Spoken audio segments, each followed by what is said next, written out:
When I wrestled in high school, I had the problem that will be the death of anyone's Olympic dreams. I had a hard time shooting. This, of course, is a problem many new wrestlers face. Wrestling is a sport about dominance. If you're not giving 100% the whole time, you're not going to do well. Unfortunately, shooting in is about 50% of the sport. Probably more. There can be many reasons for this. We'll talk about a few of them today. When someone shoots in on you, the reaction that will best defend against it is a sprawl, putting your hips to the mat and really driving the weight onto them. Being sprawled on is neither pretty nor fun. This can be what makes a wrestler lose faith in his technique and opt for a more defensive style. One thing you have to be aware of from the get-go is that no one is ever going to let you shoot in on them. Don't ever expect to just pick a leg out of the air. Don't envision matches being polite. They aren't. If you get sprawled on, you have to keep fighting for the takedown. If you give up, they'll just spin. At least make them work for it. I started having faith in my shot after dogging the first takedown I ever worked 100% for. What went through my head was something along the lines of, "Oh, so this is how it's done. I should probably keep doing that."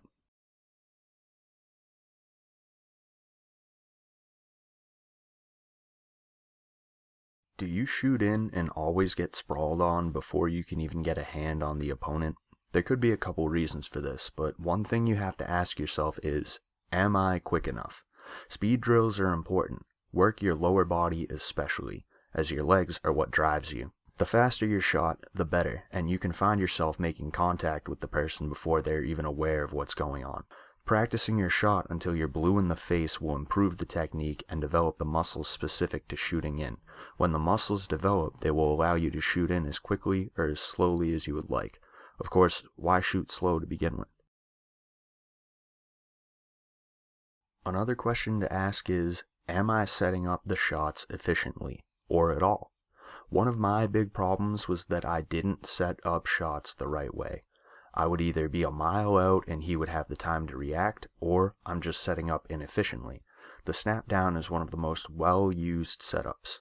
When I first started, my snap down would be reminiscent of waving out a blanket or towel. It's supposed to be a quick movement. Throwing him off balance with a deliberate pull will close off your path for a moment, and it also requires you to shift your weight in a manner that makes you slower. You will essentially be making up for the time he missed with your snap down, and it will be easier for him to sprawl. If you want to snap down with that kind of force, you're better off trying to break him down to his hands and knees and circling to the back. For a shot, a snap down should be quick and, well, snappy. A slow snap down can also be the beginning of his shot. You're changing the level for him. Don't make it easy for him.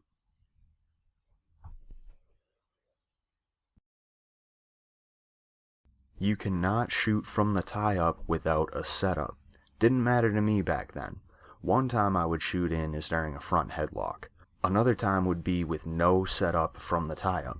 Shooting when he has his hands on you is dangerous. You're more intuitive with your hands than your eyes. All one must do is feel a shift in weight and adjust. Many schools of wrestling teach that your hands are your first line of defense. If he has hands on your shoulder or arm, he is able to control your power during the shot. Your shot will be smothered.